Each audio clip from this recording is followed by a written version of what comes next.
Pleacă Lidia Semionovna. Dim Alexandrovici, nu vă faceți gris. A spus o femeie de statură mică plângând. Elena va fi sub supravegherea noastră. Își ștergea lacrimile. Voi suna constant. Nu veți lăsa totul pentru a vă muta aici. În principiu, părinții Elenei erau gata să facă orice. Ea fusese în comă timp de 2 săptămâni și nimeni nu oferea un prognostic favorabil. Dar dacă îi se întâmplă ceva? A strigat Lidia Semionovna. Iar noi nu vom fi aproape. Nu-mi voi ierta niciodată asta. Dar Valentina Petrovna putea să convingă. O făcea întotdeauna atât de subtil, încât interlocutorul ei nici măcar nu bănuia. Situația părinților Elenei era complicată. Pe de o parte, era nordul îndepărtat, unde trăiseră mulți ani. Elena însă era originară din Tiumeni. Pe de altă parte, fiica era în comă. În general, s-au gândit mult, dar după 3 săptămâni au plecat totuși. Trebuia să se întoarcă la muncă sau să renunțe. Valentina Petrovna era mulțumită. Acum rămăsese singură și putea să decidă toate problemele. Pavel, în sfârșit, au plecat, i-a spus ea fiului cu bucurie. Nu veni. De ce? Părinții ei au lăsat puțini bani. Voi plăti pentru o îngrijitoare, să aibă grijă de ea.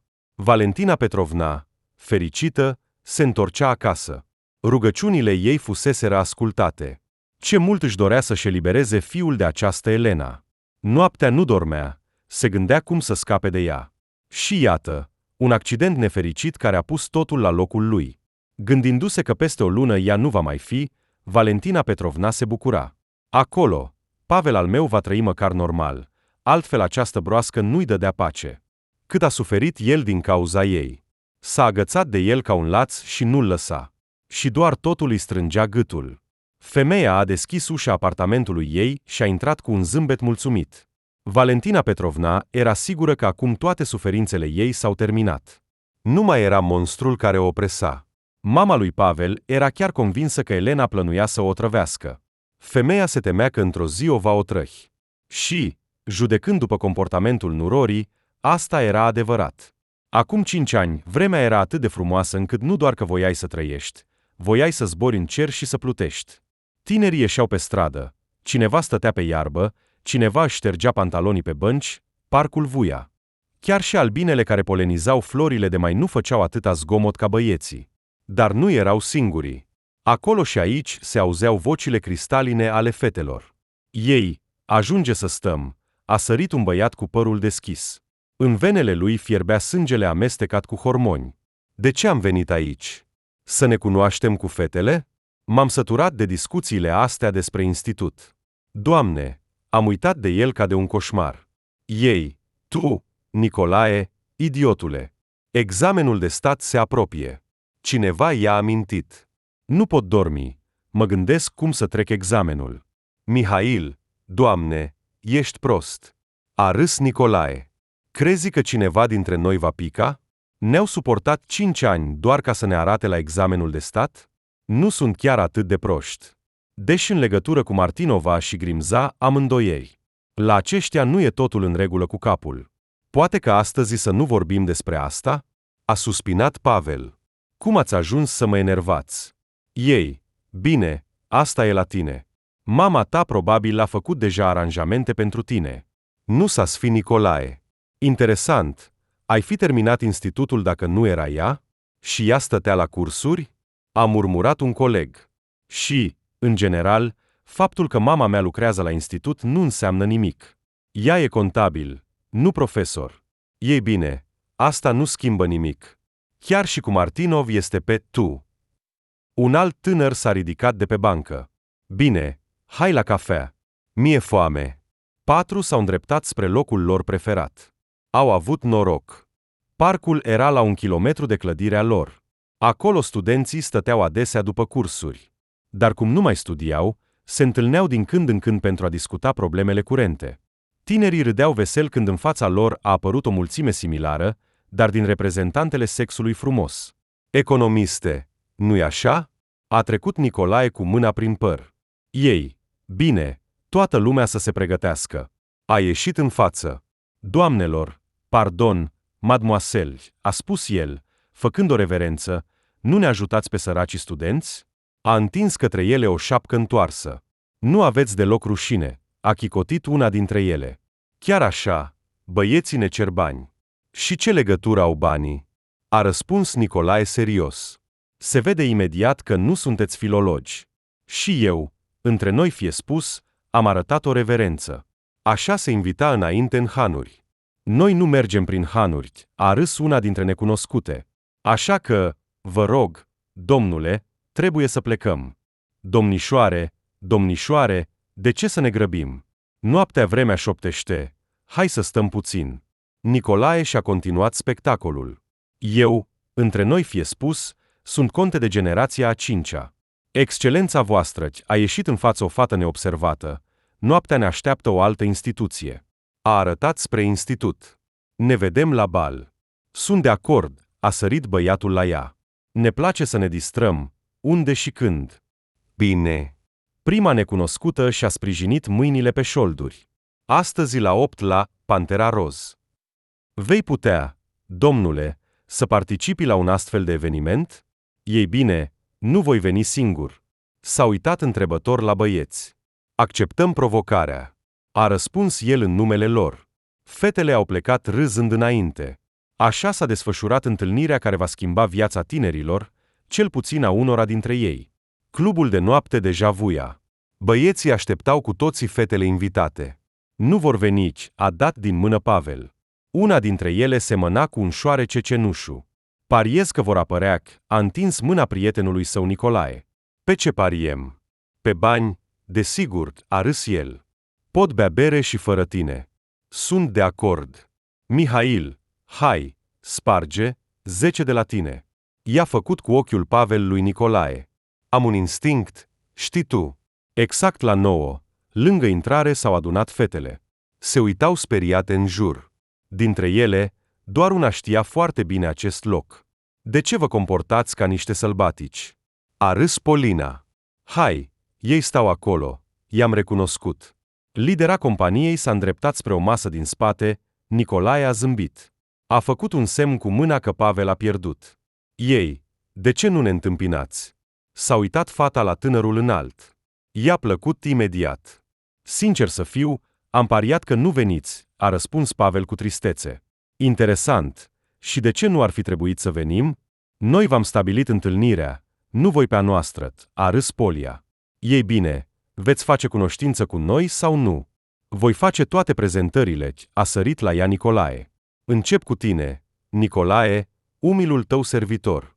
Acesta este Slava cu părul des, Mihail cu ochelari, iar acesta este Pavel, balbă.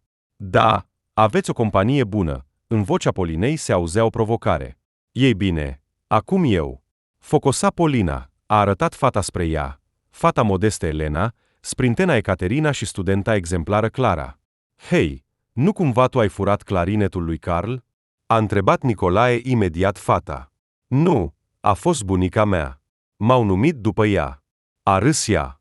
Am o întrebare, a ridicat mâna neastâmpăratul Nicolae. De ce are Caita picioarele atât de rapide? Pentru că fac atletism. Vrei să facem o cursă? I-a făcut cu ochiul fata cu părul închis. Nici nu-mi vine să cred. A scărpinat băiatul în cap. Nu voi alerga cu tine. E periculos. Te-ar putea dobor. Dar nu o vei ajunge, ca să te poată dobor, râdea Polina. Tinerii comunicau vesel. Compania lor era grozavă. Fetele au încetat să se mai teamă și s-au relaxat. Gura lui Nicolae nu se închidea. Și, în general, putea să distreze pe oricine. Băieții au comandat cocktailuri ușoare, iar discuțiile au devenit și mai interesante. Numai Elena nu bea. Își băga paiul în sucul ei și se uita în jur. Și de ce te plictisești? S-a așezat lângă ea un blond. Len, nu ne placem deloc. De ce ai spus asta? A zâmbit ea. Nicolae, pur și simplu pentru mine acest loc este neobișnuit. E foarte zgomotos. Du-te la ușă, i-a șoptit el la ureche. Vin imediat la tine. A luat băiatul geanta lui. S-au aflat pe stradă. Elena se uita speriată la Nicolae, inima ei aproape că a sărit din piept. Ei bine, nu vom sta acolo, dacă nu te simți confortabil. A luat-o de mână. Hai să ne plimbăm. Dar ei? A arătat ea spre club. Trebuie să-i anunțăm. Crede-mă, nu le pasă de noici, a râs Nicolae. În plus, și eu am avut destul cu un pahar. De fapt, nu-mi place să beau, nici măcar bere. Dar îmi place poezia. A început să recite o poezie. Elena a tăcut. Frumos, a șoptit ea când băiatul a terminat. Nicolae, am impresia că scrii tu însuți. Ai dreptate. A rămas ca înfipt. Știi, simt foarte clar că suntem asemănători. Nu știu de ce. Din păcate, nu scriu poezii, dar desenez. Sunt autodidact. Desenez groaznic, dar îmi place procesul, a râs fata. Len, dar așa ceva nu se poate, a spus Nicolae serios. Dacă faci ceva din suflet, nu poate fi rău. Nu m-am gândit la asta. A ridicat umerii. Nicolae, eu, în general, încerc să nu mă gândesc, îmi place mai mult să simt. Mai bine zis, să conștientizez cu tot sufletul meu. Foarte des primesc răspunsuri la întrebările mele, dar nu mă gândesc prea mult la ele. E ca o fulgerare, un moment, și pur și simplu știi și vezi. Nu mi se întâmplă atât de des, dar înțeleg despre ce vorbești, a fost de acord el. Știi, o vreme m-a interesat tema copiii indigo. Chiar eram convins că sunt unul dintre ei, dar totul era doar o dorință de a ieși în evidență. Așa că de mult am coborât pe pământ și încerc să nu mă consider mai presus sau mai important decât prietenii sau cunoscuții mei. Îmi place că vorbești atât de ușor despre greșelile tale. Este un semn de putere interioară. Elenei îi plăceau foarte mult astfel de conversații. Tinerii nu vorbeau atât despre institut sau lucruri exterioare, cât despre ceva sacru și important. A fost foarte plăcut să discut cu tineri. I-a întins Nicolae mâna Elenei când au ajuns la casa ei. Mulțumesc că ai venit. Fata a tăcut. În ochii ei se reflectau stelele. Băiatul a tremurat. Elena i-a făcut cu mâna și a intrat în bloc. Ea închiriase o cameră de la o bunică. Fetei îi mai rămânea un an până la absolvirea institutului. Elena studia pentru a deveni expert în artă. Puteai discuta mult cu ea pe diverse teme. În plus, pe lângă clasică, fata avea o părere proprie despre unele picturi celebre. Când oamenii privesc o pictură, o evaluează prin minte. Li se pare că artistul, când a pictat-o, s-a gândit la asta sau la aceea, iar eu sunt sigură că în acel moment în capul lui nu erau deloc gânduri. Pur și simplu se armoniza cu ceva mai mare decât el. Și asta îi transmitea informația. Experiența este importantă, nu raționamentul sau analiza. Nicolae își repeta în minte lunga lor conversație. Inima lui tremura. O fată absolut neobservată din exterior, dar câte comori avea în ea. Elena părea fără fund. Coada ei neglijentă și genele nemachiate ar fi putut speria o persoană superficială. Dar de îndată ce cuvintele ieșeau din gura ei, orice om rațional era atras de ea. Și fata vorbea cu o voce atât de bâlândă, încât pur și simplu hipnotiza. Nu am întâlnit niciodată așa ceva, a șoptit visător Nicolae. S-a uitat la mama lui, care dormea pe patul din apropiere. Situația lor materială, cât își amintea Nicolae, nu era prea bună. Și-a petrecut toată viața în camera unui cămin. Mama l-a crescut singură. Băiatul a vrut de multe ori să renunțe la institut și să se angajeze, dar ea i-a interzis. Alea Vladimirovna a investit totul în fiul ei. Își dorea foarte mult ca viața lui să fie mai bună decât a ei. În anul 4, băiatul a început să lucreze part-time. Visa că într-o zi va putea strânge suficienți bani pentru a cumpăra un apartament pentru el și mama lui. Dar institutul îi lua toți banii. Corupția și relațiile au fost citite. Iar dacă nu ești nimeni, trebuia să plătești constant. În plus, Nicolae studia la o secție comercială. Nu a fost admis pe buget. Să treacă repede examenele de stat. A murmurat el. Până atunci, m-aș angaja pentru o zi întreagă. Se poate spune că firea lui ușoară și comportamentul vesel îi acopereau lui Nicolae nenorocirea. Nu-și cunoștea tatăl, îi era extrem de milă de mama lui. Cu glumele lui, încerca să mai îndulcească măcar puțin loviturile pe care le-a primit în viață. Dar prietenii nu au observat imediat dispariția celor doi. Polina a sunat când Elena se culcase deja. Da, totul e bine. Am fost cu Nicolae, a șoptit ea. Hai dimineața, te sun eu. Deci Polina nu observa pe nimeni, în afară de unul, un tânăr i-a intrat în suflet. A stat toată seara lângă Pavel. I-a plăcut. Poate te duc acasă? I-a făcut cu ochiul băiatului când au ieșit din club. Prietenele ei deja se urcaseră în taxi, dar Polina visa să se plimbe cu noul ei cavaler. Pavel s-a despărțit de Slava și Mihail, ei locuind în aceeași parte. Eu, de obicei, merg rar pe jos, a declarat mândru băiatul fetei. Am mașină. Scuză-mă, nu mă urc la volan, chiar dacă beau măcar un gram. Ce mașină ai? A întrebat Polina cu interes. Eu conduc. De fapt, părinții au vândut mașina lor, așa că și eu merg pe jos. Discuția tinerilor se învârtea complet în jurul lucrurilor exterioare. Nu vorbeau despre nimic semnificativ. Polina făcea tot posibilul să atragă atenția eroului ei. Comparativ cu prietenele ei, era o fată remarcabilă și avusese deja relații cu băieți. Fetele o apreciaseră pentru activitatea și caracterul ei combativ. Polina i s-a părut că au ajuns foarte repede la casa ei. Locuia într-un sector privat. Tatăl ei era șofer de camion, așa că fata nu a cunoscut niciodată nevoia. Sora ei mai mare s-a căsătorit recent, așa că Polina a devenit, se poate spune, singura stăpână. Poate, mâine seară să ne distrăm undeva? Nu-și lua ochii de la Pavel. Nu crezi că ar trebui să continuăm cunoașterea? De ce nu? Se poate. Ochii lui s-au aprins. Pavel avea o fată, dar s-au despărțit cu 6 luni în urmă. Cu speranță, Polina s-a culcat.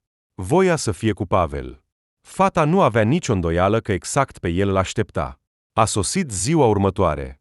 Studentele s-au îndreptat spre institut, deoarece încă studiau, iar băieții s-au ocupat de treburile lor. Nicolae a mers la muncă. Pavel mai dormea. Mama i-a comandat un diplomă de la un profesor și deja a aranjat examenul, așa că nu avea de ce să se îngrijoreze. Valentina Petrovna nu putea decide mult timp unde ar fi mai bine pentru fiul ei. Să rămână la institut și să predea? Așa ar fi putut câștiga bine în timpul sesiunii? Sau totuși să se ocupe de un loc într-un birou de inginerie? În principiu, mama lui Pavel vorbea deja cu o persoană care i-a spus suma necesară pentru a-l angaja fără probleme pe fiul ei într-o poziție bună. Salut, Nicolae! La muncă? După amiaza, Pavel l-a sunat pe prieten. Unde ai dispărut? Da, am fost cu Elena, a spus el cu bucurie. Știi, Pavel, în sfârșit am întâlnit fata mea. Mă voi căsători cu Elena. E cea mai bună, inteligentă, modestă și atât de perspicace. Ești sigur? S-a auzit râsul. Nicolae, nu există așa ceva. Totul e doar un vis. Aici te înșei. E reală. Și mă voi căsători cu Iag, a declarat prietenul cu încredere. Nu. A râs Pavel tot timpul. Dar ce se întâmplă dacă Elena își găsește pe altcineva? Ești complet fără perspective. L-a provocat el pe băiat. Elenei nu-i trebuie bogății. Dacă iubește, o face pur și simplu. A spus Nicolae, supărat. Aceasta e prietena ei Polina, care iubește cu ochii și urechile. Sunt sigur că doar banii îi trebuie. Iar Elena e o fată de încredere. Pavel a închis telefonul. Tot timpul zâmbea. Cuvintele prietenului său îl amuzau foarte mult. Ce idiot, s-a înfuriat el. Cui îi pasă de tine cu fundul gol? Nici o fată normală nu se va îndrăgosti de tine. Deși Elena, se pare, face parte din cercul tău. Pavel era arogant, iar Nicolae știa asta. Nu odată l-a pus pe băiat la punct. Dar Pavel înțelegea că cu Nicolae se putea distra, așa că a păstrat legătura cu el, dar în adâncul sufletului său, tânărul nu l-a considerat niciodată serios pe Nicolae. Și dacă săpăm mai adânc, Pavel era invidios pe Nicolae. Nu avea nimic, dar în interior simțea mereu o tulpină de neclintit. Prietenul putea rezista în cele mai dificile situații, ceea ce Pavel nu putea spune despre el. Era complet un adjunct al mamei sale, ea rezolvând toate problemele pentru el. Încrederea lui îl enerva. Tânărul a încetat să zâmbească. Și, în general, în ultima vreme mă enervează. Monstru! Pavel s-a urcat în mașină și a început să se plimbe prin oraș. Cuvintele lui Nicolae l-au atins. Lui Pavel nu-i plăcea deloc că acest glumeț a găsit o fată bună. Nu că prietenul ar fi vrut să se răzbune sau să facă asta intenționat, dar circumstanțele s-au așezat astfel încât Pavel, într-adevăr, a jucat toate cărțile, deși el însuși nu s-ar fi așteptat niciodată la așa ceva. Polin, nu pot, trebuie să mă duc acasă, s-a apropiat de prietene Elena. Am un referat pentru mâine, știi. Elena, ești mereu atât de grăbită-ți, s-a supărat ea. Bine, du-te de la ochii mei. Fetele au început să comunice complet întâmplător după un proiect în care au participat studenți din diferite specializări. Polina și Ecaterina studiau pentru a deveni economiști, Elena pentru a deveni expert în artă, iar Clara se ocupa cu botanica. Prietenele i-au făcut cu mâna Elenei, iar ea a alergat spre stație. Autobuzul urma să vină în curând. Salut! A apărut brusc o mașină și s-au deschis ușile. Elena, urcă-te! I s-a părut fața strălucitoare a lui Pavel. Salut! A răspuns ea timid. Pavel, autobuzul vine deja. Mulțumesc. Urcă-te, te rog, a insistat el. Te duc direct acasă. Elena a sărit repede în mașina lui, deoarece autobuzul a început să semnalizeze de departe. Unde ai dispărut ieri? A întrebat băiatul serios. Am vrut să te însoțesc. A spus el brusc. Am fost puțin cu Nicolae, a răspuns fata timid. Am uitat să vă anunțăm.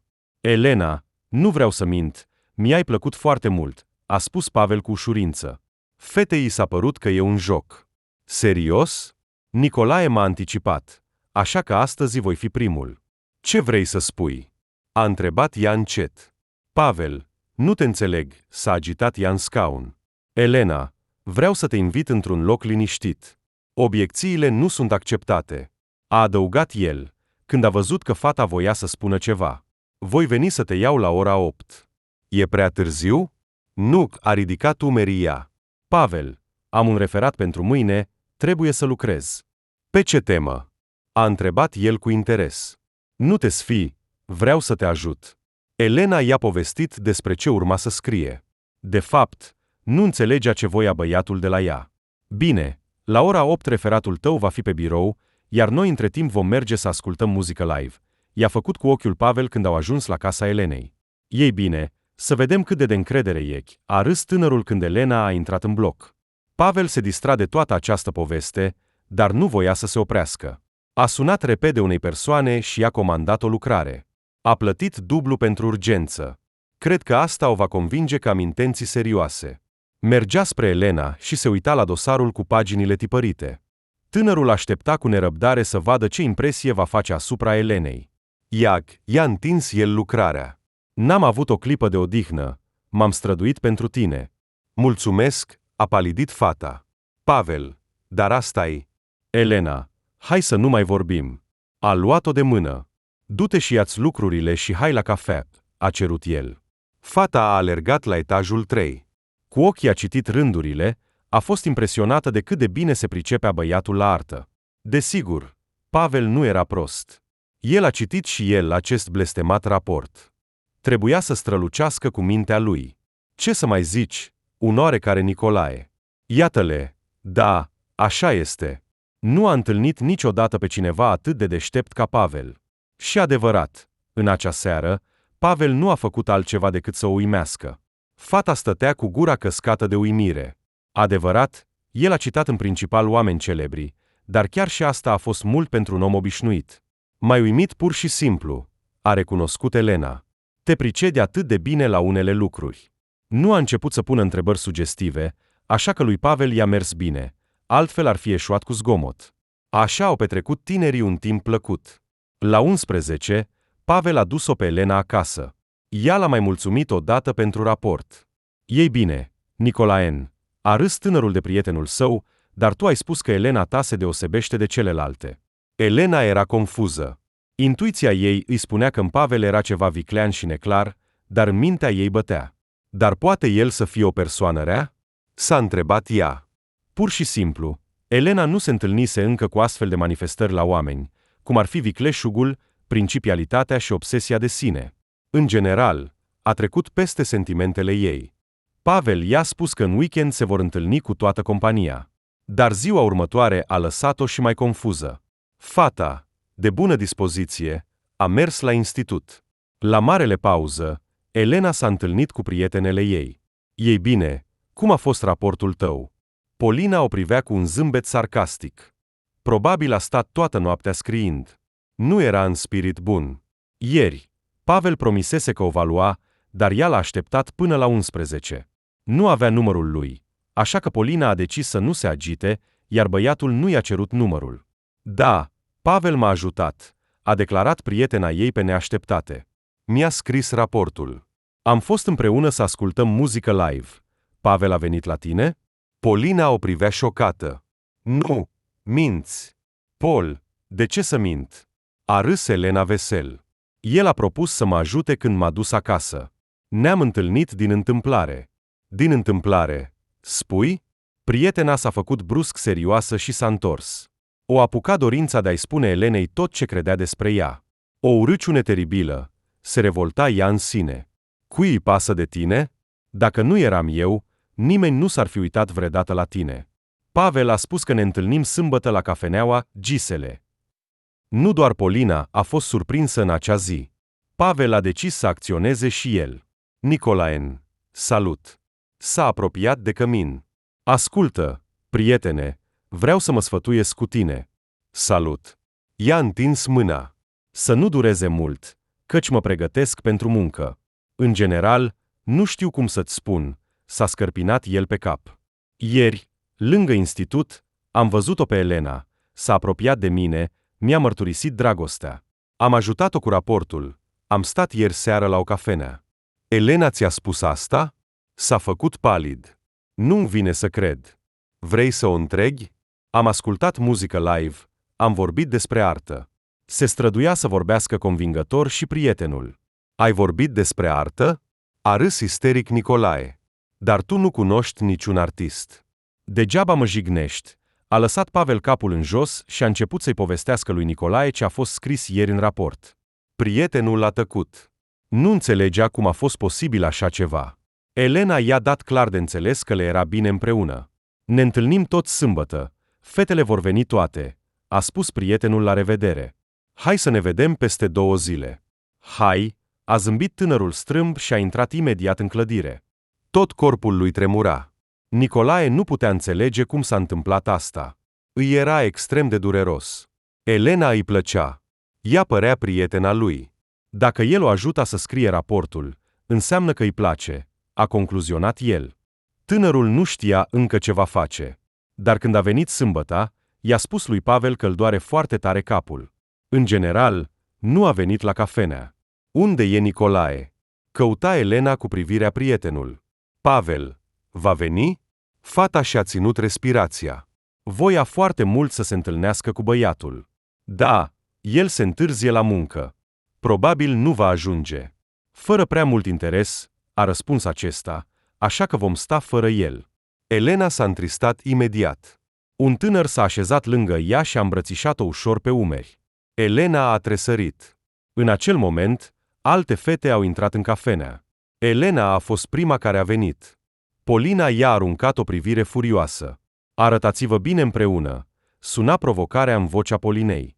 Dar, cine s-ar fi gândit că le-ar plăcea unul altuia? De ce nu? Pavel a acceptat provocarea ei, știa să vorbească cu astfel de fete. De obicei, ele încearcă să convingă pe toată lumea că au valoare, dar apoi se impun singure. Ei bine, ce zici? Vorbim? A propus Mihail. Pe parcurs, Nicolae nu va fi, și păcat. A aruncat o privire către Clara, care îi plăcea. Aceasta s-a făcut roșie. Polina vorbea tot timpul cu tonuri ridicate.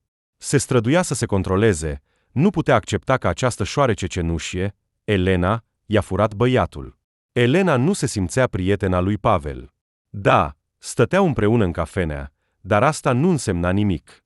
Îi plăcea Nicolae. Poate la film? A propus Slava. M-am săturat să stau. Hai să ne mișcăm. Și cum te-ai gândit să te miști la film?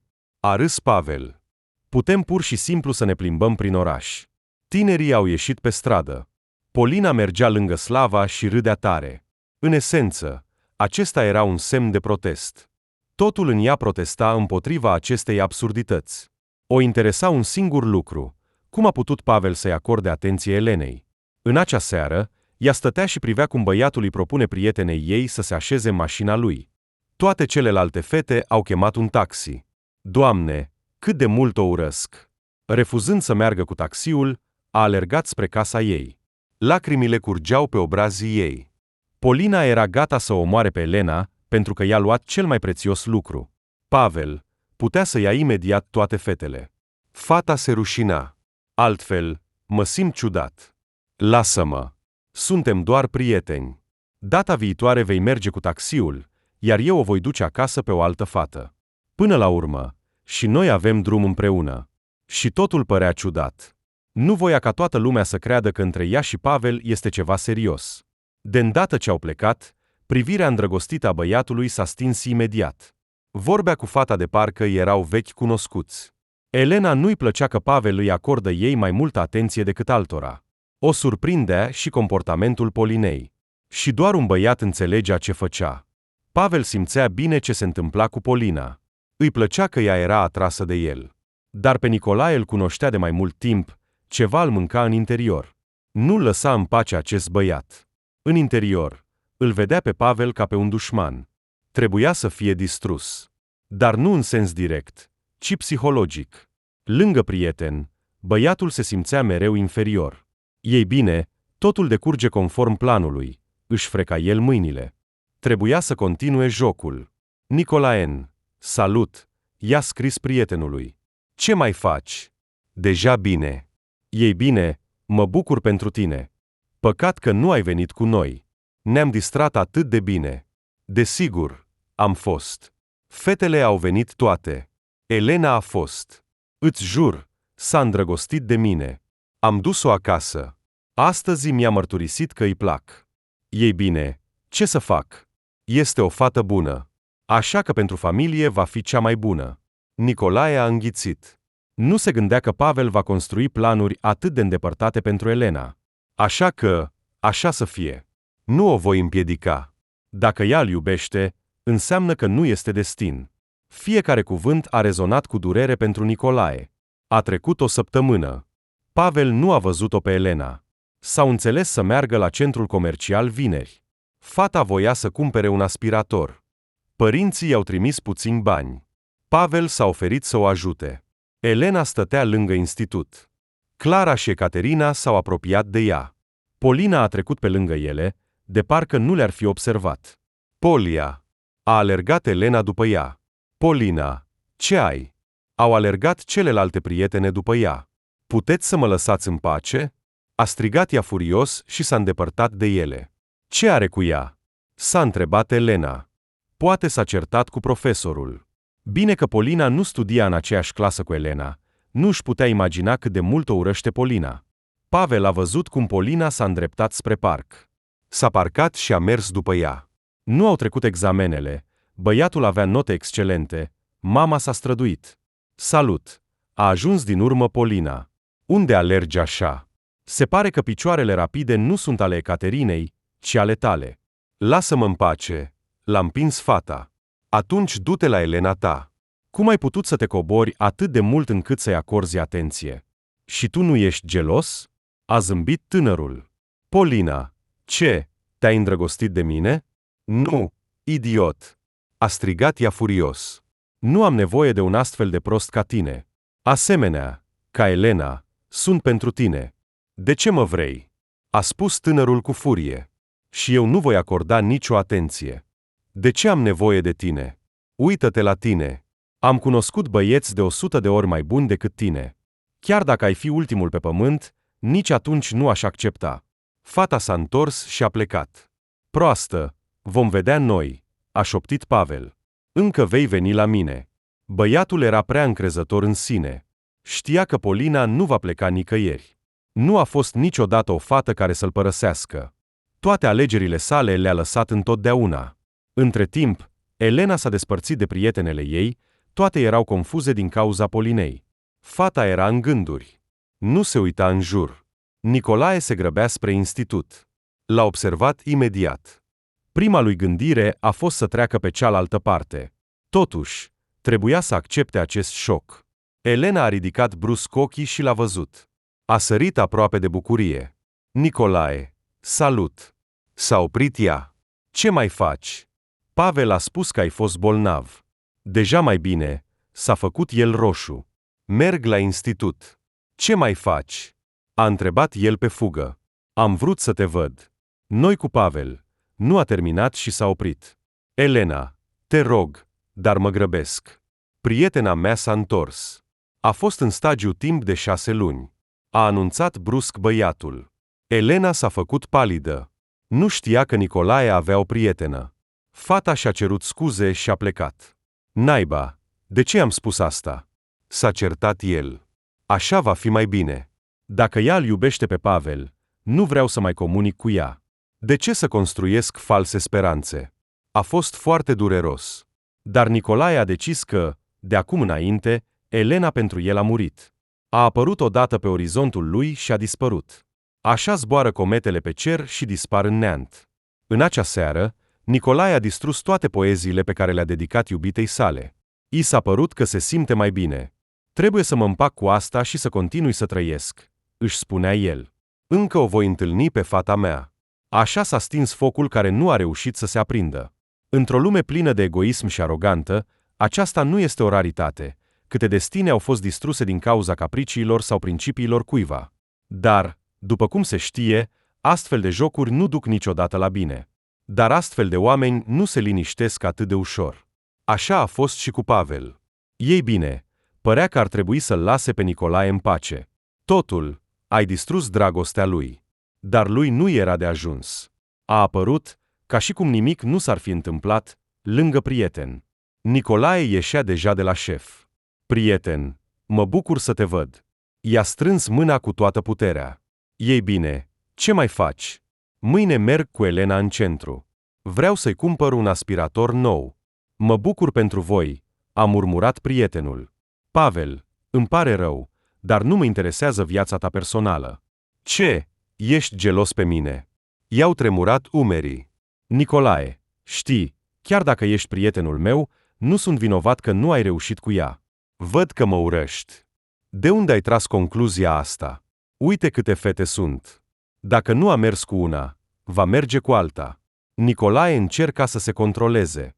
Pavel, te rog, oprește-te. Îmi pare rău, trebuie să plec. Ești tu de vină, a strigat prietenul după el. Ce ai putea să-i oferi? Un loc în cămin? Nu ai nimic.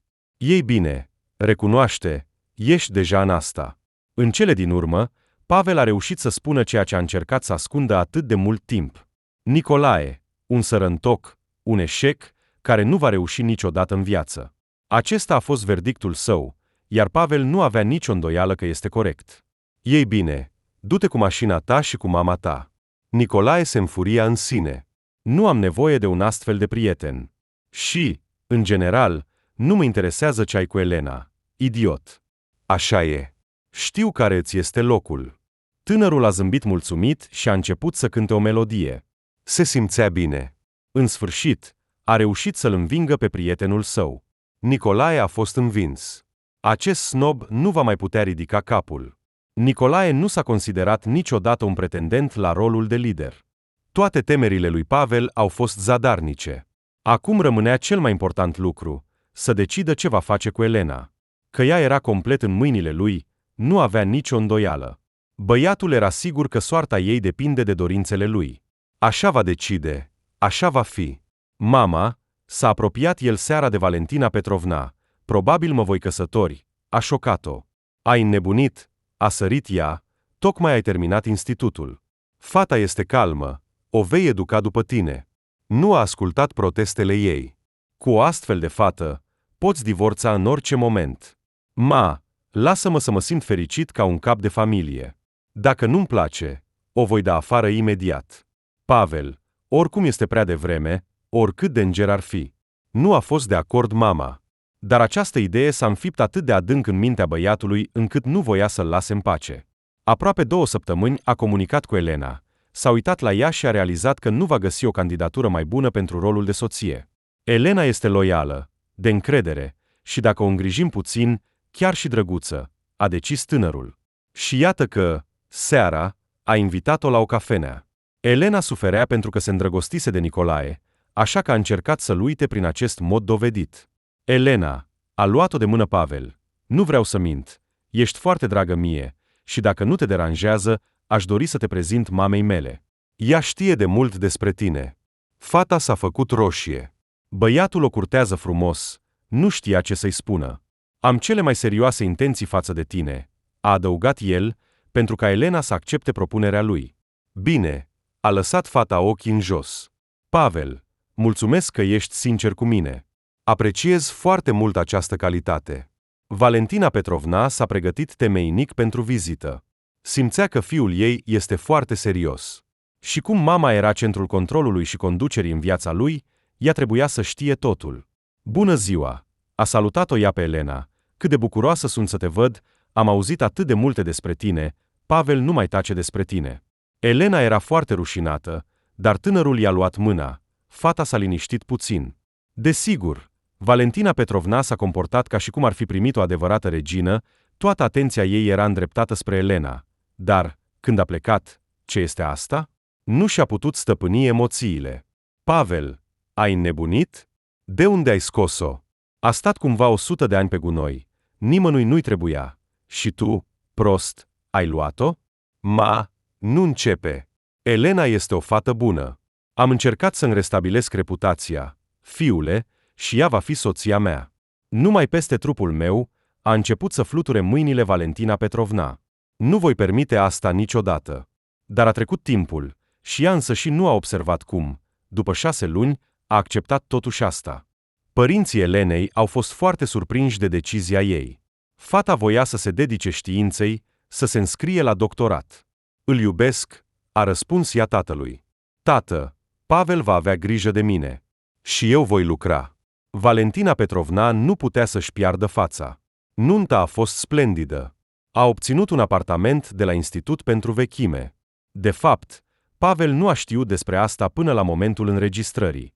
Voi face acolo reparații, ca să locuiți imediat singuri. L-a bucurat ea pe fiul ei. Mama, mulțumesc. Cum te iubesc! L-a ridicat în brațe și a început să-l învârte. Doamne, avem apartamentul nostru. Ei bine, gata, lasă-mă, s-a speriat mama.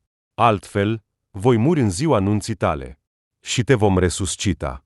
L-a îmbrățișat atât de tare încât i s-au auzit oasele. La nuntă nu au fost nici Nicolae, nici Polina. Cu aceasta din urmă, Elena nu mai comunicase de mult. Din când în când, se întâlnea cu prietenele rămase. Despre Nicolae, Pavel i-a spus cumva că a plecat undeva. I s-a oferit un loc de muncă într-un alt oraș. Așa a început o nouă viață pentru fată, deja în statutul de căsătorie. Și în primele luni, totul a fost bine. Elena termina institutul, deja găsise un loc de muncă într-un muzeu. De asemenea, lucra în weekend ca ghid, făcea tururi prin oraș. La început, Valentina Petrovna părea că nu se impune, a început să vină la ei. În fiecare săptămână verifica starea apartamentului, dădea tot felul de indicații. Elena, trebuie să pui prosoape bej aici. Nu-i plăcea situația din bucătărie. Vezi, rozul nu se potrivește. Ce este asta? O grădiniță. Nora la început nu dădea importanță acestor observații, mai ales că învăța și nu avea timp pentru certuri. Pur și simplu făcea ceea ce îi spunea Valentina Petrovna. Dar după 2 ani, fata a început să se opună. A încetat să suporte vizitele soacrei. Pavel, spune că știu cum să conduc gospodăria. După o nouă vizită a Valentinei Petrovna, spunea soția. M-a săturat deja. Așa că, rezolvați-vă singuri, a murmurat soțul. Totul îl mulțumea. Lucrând, acasă avea grijă de el. Acum 3 luni, în viața lui a apărut Natasha, o blondă pasională, care îi îndeplinea toate dorințele. Nu-i păsa de toate aceste certuri. Pavel știa un lucru, nu a greșit când s-a căsătorit cu Elena. Era o soție devotată, care nu-l va părăsi niciodată. Între timp, Pavel putea să se distreze cât voia. Elena nu-l controla niciodată, nu punea întrebări suplimentare. Valentina Petrovna era în furie. Nora refuza complet să se considere. Nespălată. A venit tot pregătită, sărăntoacă și se dă mare. Nu se putea liniști. Aproape 3 ani de luptă tensionată. Valentina Petrovna a epuizat-o complet pe Elena. Ea nu venea doar la ei și îi arăta cu degetul, ci și suna constant. Lăsați-ne în pace, striga soacra. Avem propria noastră familie și nu vă voi permite să vă amestecați în treburile noastre. Ah, tu, câine prost, răcnea soacra. Vrei să te arunc afară din apartamentul tău? Dar voi ați dăruit apartamentul lui Pavel la nuntă, așa că nu mai aveți nimic de spus, a închis Elena telefonul. O adevărată idiotă. Ce-i trebuie ei de la mine, bolnavă la cap? Elena suferea îngrozitor din cauza atacurilor soacrei, iar pentru a nu știu câta oară a decis să vorbească cu soțul ei. Ei bine, nu-mi pasă, a spus el, dând din mână. În viața lui apăruse o nouă muză, nu-i păsa de nimeni. Ei bine, fă ceva, îl implora soția lui. Pavel, nu mai pot așa. E nebună. Fata s-a pregătit și a ieșit pe stradă. Elena se gândea adesea de ce nu putea să poarte un copil. A avut 3 avorturi. În ultima vreme, nici măcar nu se îndoia că totul se întâmpla din cauza soacrei. Aceasta părea că o deranjează intenționat. Doamne, cât de mult o urăsc, șoptea Elena. Ploua rece de toamnă și nu ajuta. Fata a accelerat pasul. Voia să fugă. Se uita la semafor, dar nu-l vedea. Lumina roșie era aprinsă, dar dintr-un motiv oarecare, Elena a trecut. Din cauza ploii, vizibilitatea era proastă, a simțit doar o lovitură puternică. Totul s-a învârtit în fața ochilor, iar Elena a pierdut cunoștința. Ce faceți? A reușit cu greu să-și stăpânească emoțiile Valentina Petrovna. În comă? Și ce înseamnă asta? Cel mai probabil, va muri. Mama a sunat la spital după ce lui Pavel i s-a spus că soția lui a fost lovită de o mașină. Doamne, mulțumesc! Se bucura soacra. În sfârșit, mă voi debarasa de ea. Câte nervi mi-a consumat, proastă! Asta e pedeapsa lui Dumnezeu pentru ea. Va învăța cum să se răzvrătească împotriva mea. Spre surprinderea lui Pavel, lui nu-i păsa. Da, simțea compasiune pentru Elena, dar, în general, acum putea comunica liniștit cu amanta lui. A trecut aproape o lună de când Elena zăcea în comă. Pavel se pregătea pentru o întâlnire. În apartamentul lui, acum mama se ocupa de tot. Ascultă, trebuie să afli cum să te desparți de Elena. E destul să aștepți, a spus Valentina Petrovna. Hai să nu discutăm acum, mă așteaptă cineva. Știi tu, i-a făcut cu ochiul el mamei. Și când mă vei prezenta? Sper că va fi mai bine decât soția ta, a strâmbat femeia din sprâncene. E un adevărat înger. A închis Pavel ochii de plăcere. Mama, știi că nu mă uit la cei răi. Dar și despre această Elena mi-ai spus același lucru, a spus ea, sprijinindu-se cu brațele de șolduri. Ea e cea mai bună, mă voi căsători cu ea. Și ce? S-a dovedit a fi o adevărată vrăjitoare. Fiul nu a vrut să o asculte pe ea. A luat haina și a ieșit din apartament. Tânărul a decis să se oprească la magazin și să cumpere vin pentru seară. Își răsfățase adesea iubita. Acum avea pe Marina. Polina se uita uimită la femeia frumoasă. Fata părea puțin mai în vârstă decât anii ei, dar era splendidă. Pavel? A ghicit ea cu greu. Câți ani? Câte iernii? Nu mă așteptam să te văd. Și eu la fel. Se spunea că ai plecat. Nu-și lua ochii de la ea. Ai devenit mai frumoasă. Mulțumesc. Da, am trăit în Moscova. M-am căsătorit, dar s-a oprit. Nu a mers. M-am despărțit acum 3 luni. Am decis să vin să-mi vizitez părinții. Și eu sunt singur, a spus el, lăsându-și capul în jos. Elena a fost lovită de o mașină, zace în comă de mai bine de o lună. Medicii spun că nu va supraviețui. Nu se poate. A ieșit din Polina. Ce tragedie! Îmi pare rău pentru Elena. Dar tu ce faci? Îmi pierd mințile. Aș fi început deja o viață nouă, dar nu pot, a spus el, ridicând din umeri. Să fiu sincer, sunt extrem de obosit. În ochii lui s-a stins focul. Știi cât de greu e? Îmi imaginez. Te grăbești? Poate că am putea să ne întâlnim undeva? S-a uitat la vinul din mâinile lui. Mama aceasta a cerut, prietenele ei ar trebui să vină mâine. Pavel s-a descurcat. Da, aș face-o cu plăcere.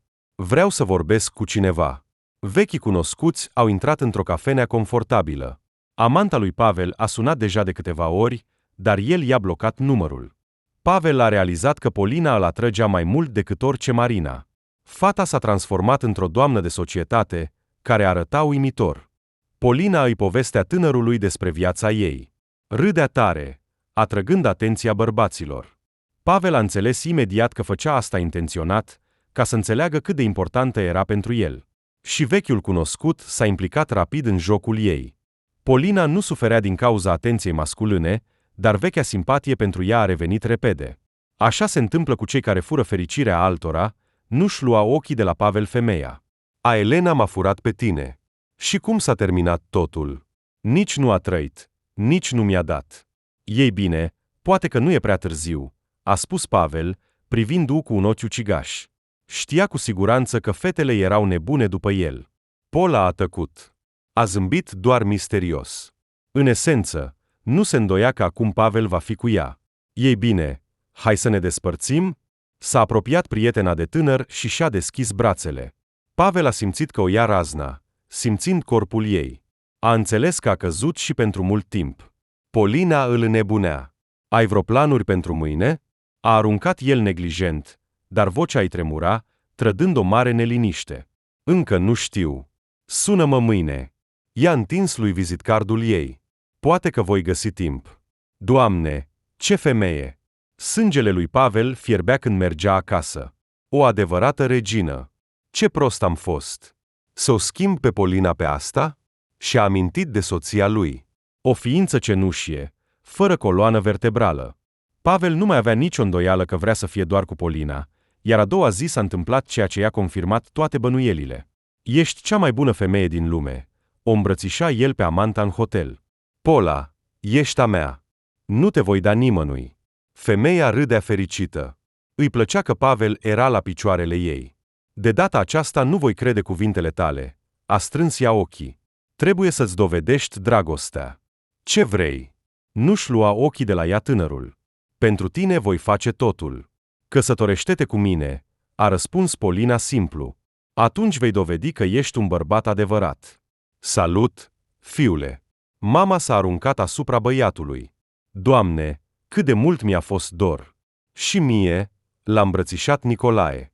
Ei bine, ce mai faci? Văd că te-ai obișnuit deja cu apartamentul tău. Da, atâția ani am visat la o locuință normală, a spus mama cu lacrimi în ochi.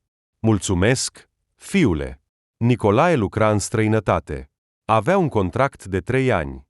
S-a întors acasă și nu știa ce va face. I s-a propus să se întoarcă, dar, pe de altă parte, găsise un angajator și în Moscova. La 29 de ani, Nicolae devenise un adevărat specialist, cu o părere pe care mulți o respectau. Nicolae, nu voiam să-ți spun, a suspinat mama când s-au așezat la masă. Elena, soția lui Pavel, este în comă. Zace acolo de aproape 10 luni. Nu știu cine are grijă de ea. S-au despărțit? A întrebat el imediat. Mama, ce s-a întâmplat cu ea?